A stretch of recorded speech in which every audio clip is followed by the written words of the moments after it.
그럼 우리가 샘플에 아까 제시했던 그런 그리드 배치는 다 끝났습니다. 네. 자, 그 다음 이게 지금 우리나라에는 이게 정립이 안 돼 있습니다. 이게 좀 사실은 이게 좀 심각한데 저도 이게 좀 연구를 좀 많이 해야 되는 부분인데요. 전면 블록 이제 형상입니다. 전면 블록 형상인데 단위 중량입니다. 무게입니다. 블록의 무게입니다. 이건 재원입니다.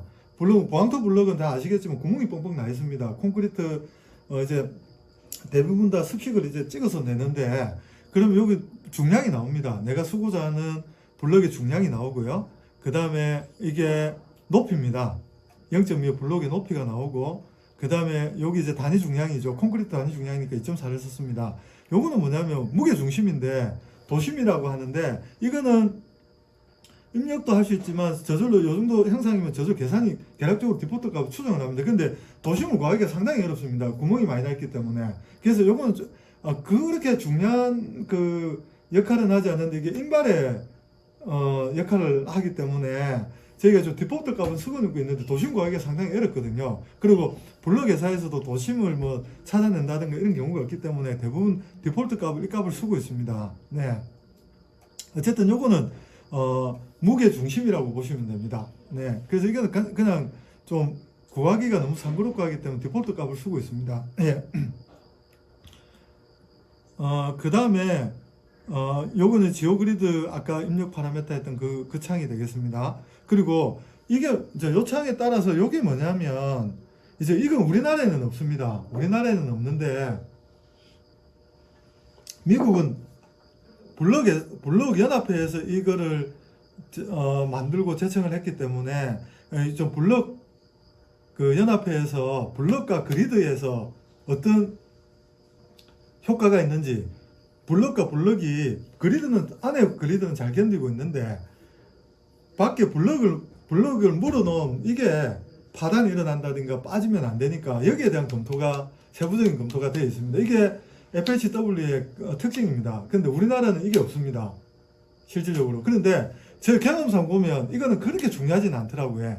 잘 빠지지도 안 하고 여기서 파단은 거의 안 일어나고 대부분 다 그리드가 끊어진다든가 활동 파괴가 된다든가 배부름이 생기는 거니까. 근데 어쨌든 미국 기준에도 보면 이게 상당히 중요한 개념으로 들어가 있습니다. 그리고 이 부분인데요. 여기를 보면 이 항은 보면 이게 지금 풀아웃이나 블랙이라는 게 뭐냐면 블럭에 그리드가 묶여 있을 때 뽑히는가 아니면 블럭과 그리드가 파단이 일어나는가에 대한 안전율입니다. 이게 디폴트 값이 1.5입니다. 1.5. 우리나라는 아직 기준은 없습니다. 이게. 예, 요런 게 있고요. 그 다음에, 이게, 요 항이, 6번 항이 있지 않습니까? 이것도 디폴트 값인데요. 이게 뭐냐면, 연결 강도에 대한, 이제 연결을 했을 때, 블럭하고 그리드를 연결을 했을 때, 이게 이제 중요한 게, 미국은 블럭을 물고 있는 이것도 굉장히 중요하게 지금 고려하고 있습니다. 지금. 그래서 얘네들이 입력 파라미터가 굉장히 좀 많이 들어가 있는데 아마 미국에서는 이걸 굉장히 중요하게 생각하고 있고 저도 이게 중요하다고 생각하는데 실제로 경험적으로 볼 때는 그런 현상들이 안 생겨서 저희도 이게 디폴트 값으로 다 넣고 있습니다. 그래서 요것도 별로 문헌이나 연구가 없기 때문에 저희도 이 디폴트 값을 넣고 있는데요. 이게 뭐냐면 블럭하고 그리드가 물려있는 감소 개수입니다. 감소 개수인데 약 한 90% 정도 보고 있습니다. 예. 그래서 여기 있는 여기 블럭의 형상에 대해서만 입력 파라미터를 넣고 나머지는 거의 다 디폴트 값을 넣고 있습니다.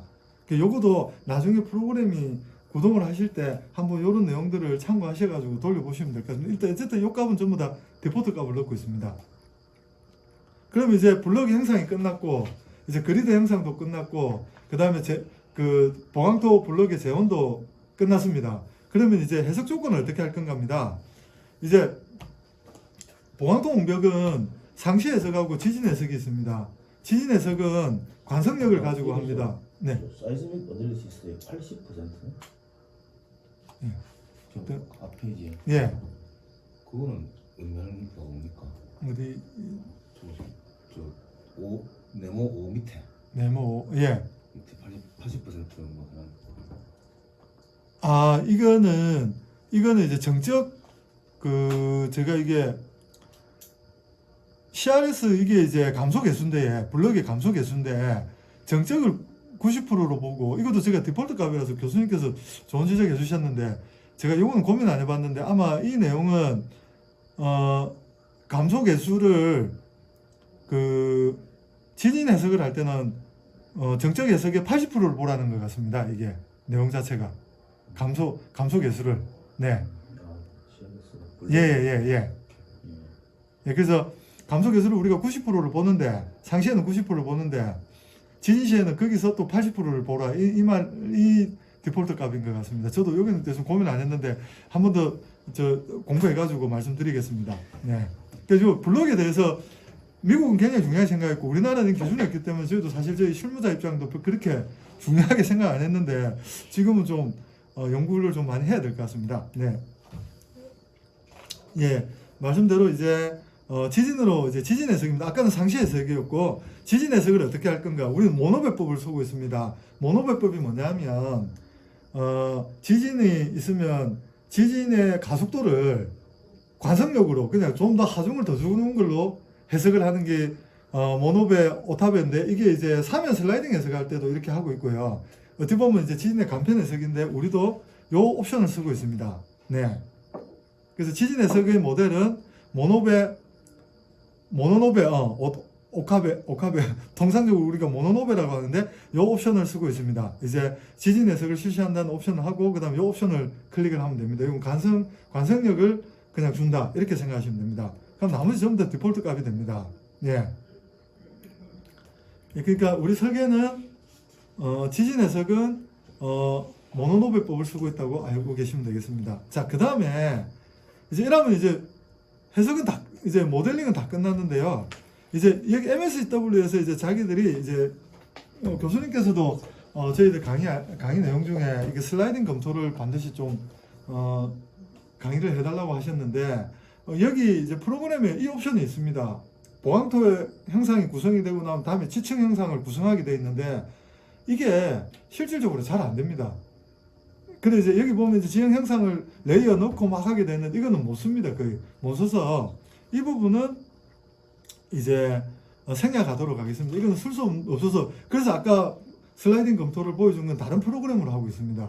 예, 요거는 모르셔도 되겠습니다. 이게 형상도 구성이 안 됩니다. 해놓긴 해놨는데 자 그래 되어 있습니다.